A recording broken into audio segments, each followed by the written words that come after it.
दोस्तों, अगर आपने इसका वन पार्ट नहीं देखा है पहले आप उसे देख लीजिए, नहीं तो आपको ये स्टोरी समझ में नहीं आएगी। पिछली वीडियो में हमने देखा था, सुलेमान तुम में तो बड़ी हिम्मत है। तुम तो भूत प्रेतों की बातों को मजाक में उड़ा दिया करते थे, उन पर यकीन भी नहीं करते थे। तुम्हारे जैसे हट्टे कट्टे नौजवान के सामने तो बड़े बड़े भूतों की क्या बिसात। आज तो अपनी मर्दानगी दिखाने का मौका है। चलो आज ही हो जाए दो दो हाथ। लालटेन हाथ में पकड़ी मेरी तरफ घूरते हुए वे स्नानघर की तरफ रवाना हुआ। उसी पल एक तेज चीख के साथ कोई वजनदार चीज फर्श पर गिरी और शीशा टूटा। सारे कमरे में रोशनी हो गई। मैं भागता सा स्नानघर की तरफ लपका। आग का बड़ा वर्त स्नानघर के फर्श पर लुढ़क रहा था। सुलेमान की पीठ फर्श पर लगी हुई थी, कारण सब चीज़ों सुरक्षित थी। अन्य वस्तुओं ने आग नहीं पकड़ी थी। सुलेमान की बेतहाशा चीख के साथ वाले कमरों के में रुके हुए अन्य मुसाफिर भी जागकर हमारे कमरे में आ गए थे और हमसे पूछ रहे थे कि ये सब क्या हो रहा है। मैंने लालटेन को पैर से एक कोने में सरकाया। सब मिलकर सुलेमान को उठकर उसकी चारपाई तक लेकर आए। डर के कारण उसकी चेतना लुप्त हो गई थी। चेहरे पर पानी छिड़कने के बाद उसकी चेतना लौट आई। होश आने पर सुलेमान ने अपने आप को अपने बिस्तर पर पाया तो वह उठ बैठा और सबके चेहरे की तरफ देखते हुए याचना करने लगा कि उसे एक जगह से दूसरे कि वहाँ पर याचना करने लगा कि उस जगह से दूर ले जाओ, क्योंकि वहाँ ठहरना अब उसके लिए मुनासिब नहीं था। सहारा देते हुए उसे बाहर दलान में ले गए और कुर्सी पर बैठा कर हमने उसको एक कप कॉफ़ी पिलाई। अब वह पूरी तरह से सामान्य हो चुका था। स्नानघर में आपको क्या नज़र आया? एक अधिकारी ने सवाल किया।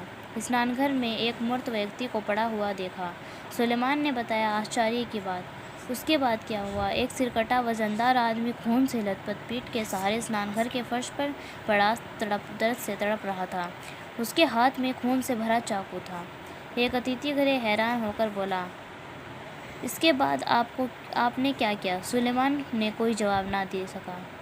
सुलेमान और मैं दोनों मित्र शिकार का ज़्यादा दिन कार्यकार बनाकर जंगल में आए थे, परंतु इस किस्से ने उसे इतना डरा दिया कि वे सब कुछ छोड़कर भूल कर वापस जाने की जिद करने लगा। मेरे समझाने के बाद पर भी वे नहीं माना, तो हम लोग सवेरे सवेरे ही वहाँ से रवाना हो गए।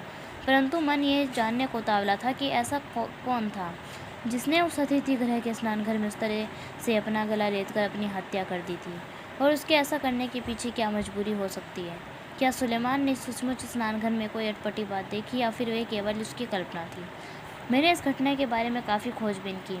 कई बार अतिथि गृह के सेवकों की से भी पूछताछ की, परंतु कुछ मालूमता हासिल ना कर सका। लेकिन इत्तेफाकन 3 साल बाद मैंने उसी जंगल में शेर का शिकार करने के लिए तंबू गाड़ रखे थे, तो मुझे इस घटना के बारे में कुछ महत्वपूर्ण जानकारियाँ प्राप्त हुई। उस जंगल में एक चौकीदार ने मुझे शिकारियों के किस्से सुनाए जो वहाँ पर मुझसे पहले शिकार करने आते थे। उनमें से एक मशहूर शिकारी थे कासिम। उन्हें कासिम साहब ने अतिथि गृह के स्नानघर में उस तरह से अपना गला रेत कर अपना आप को ख़त्म कर लिया था। मैंने उसे बीच में टोका, उन्होंने आत्महत्या क्यों की थी? चौकीदार ने कहा, एक मर्द के लिए आत्महत्या की और क्या वजह होती है एक औरत के सिवा। अच्छा चलो अब आगे बताओ, मैंने कहा। चौकीदार बताने लगा, कासिम मेरे परिचित थे। मेरे वालिद उनके यहाँ नौकर थे। उनके कहने पर ही मुझे जंगल के महकमों में काम मिला था। कासिम साहब का एक बड़ा सा कारोबार था। उन्हें घुड़सवारी और पोलो खेलने का बड़ा शौक़ था। उनकी गिनती नामी गिरमी शिकारियों में होती थी। उन्हें गोली चलाने के लिए एक भी किसी मचान की आवश्यकता महसूस नहीं होती थी। सदा ही सिंह या बाघ का शिकार करने ज़मीन पर खड़े होकर ही गोली दागी थी। युवावस्था में उन्हें कुत्तों, घोड़ों और बंदूक से विशेष लगाव था, परंतु करीब 40 की आयु में किसी लड़की से दिल लगा बैठे। वे उसे देखते ही उस पर फिदा हो गए। वे एक बड़े सरकारी अधिकारी की पुत्री थी और उसका नाम जुबैदा था। उसके आशिकों की कतार बहुत लंबी थी, परंतु वे किसी को भी चारा नहीं डालती थी। उसका पिता नई विचारधारा का था। उसने अपनी बेटी पर ही अपने लिए वे वर चुनने का दारोमदार छोड़ रखा था। जुबैदा अपने आशिकों को लंबे समय तक घुमाती रही। अंत में कासिम के साथ दिल लगा बैठी। उसका कारण ये भी था कि कासिम एक अमीर आदमी और उसकी सारी ज़रूरतें पूरी करने में सक्षम थे। कासिम भी जुबैदा के प्यार में डूबकर दीन दुनिया को बिसारा बैठा और उसे टूटकर प्यार करने लगे। पढ़ाई घुड़सवारी भी साथ साथ ही किया करते थे। कासिम ने उसे बंदूकबाजी में पारंगत कर दिया था। इस तरह दोनों में नज़दीकियाँ बढ़ गई। कासिम ने एक दिन जुबैदा के पिता से उसकी और अपनी शादी की बात की। जुबैदा के पिता ने कासिम से कहा कि उसने ये फैसला अपनी बेटी पर छोड़ रखा है। यदि वे उनके साथ शादी करने को राजी हो जाती है तो उन्हें कोई आपत्ति ना होगी।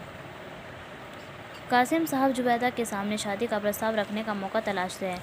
इस तरह कई दिन व्यतीत हो गए। जब उन्हें उस मौका मिला तब तक बहुत देर हो चुकी थी। वहाँ पर एक जवान लड़का आया था। वह एक राजा का लड़का था और बहुत अमीर भी था। जुबैदा उसे पसंद तो नहीं करती थी, परंतु नवाब की दौलत का मुकाबला कासिम साहब ना कर सकते थे। जुबैदा उसे अपने प्रेम जाल में फंसाने का सोचने लगी। हालिका उस नवयुवक का अभी तक उसकी तरफ कोई आकर्षण नहीं था, परंतु जुबैदा तो उस युवक को अपने प्रेम जाल में फंसाने की सोच चुकी थी। अब उसे कासिम से भी अपना दामन छुड़ाना था। दोस्तों, इसके आगे की वीडियो देखने के लिए हमारे चैनल को लाइक करें।